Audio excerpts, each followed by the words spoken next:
তিনটা সরকার ফেলে দেওয়ায় ডাকসুর একটা বড় ভূমিকা ছিল।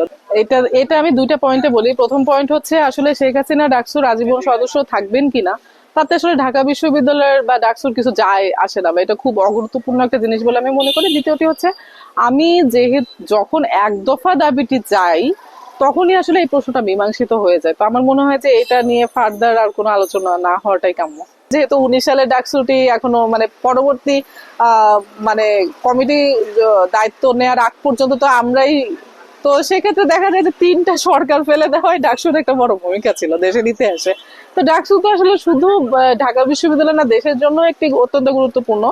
এবং আপনি যদি দেখেন যে ডাকসু যখন থাকে তখন শিক্ষার্থীদের অধিকার, এবং খুব স্বাভাবিক, আপনি শিক্ষক সমিতি নির্বাচন দেখছেন, আপনি কর্মচারী সমিতির যে নির্বাচন দেখছেন, শিক্ষার্থীদের কেন তাদের প্রতিনিধি থাকবেন? এটি তো আসলে সবারই ন্যায্য দাবি হওয়া উচিত। এবং এটি যে বারবার করে বন্ধ করে দেওয়া হয় এটি আসলে ডাকসুর সক্ষমতা মানে প্রমাণ করে যে আসলে শিক্ষার্থীদের প্রতিনিধি থাকলে, তাদের ঐক্য থাকলে তারা যে শক্তিশালী হয় এবং শিক্ষার্থীদের পক্ষে কাজ করে, এটি আসলে বিশ্ববিদ্যালয় প্রশাসন বলেন, সরকার বলেন, কেউই চায় না। এবং এই কারণেই ডাকসু নিয়মিত একটি ক্যালেন্ডার ইয়ারে একটা নির্দিষ্ট ডেটে হওয়া উচিত।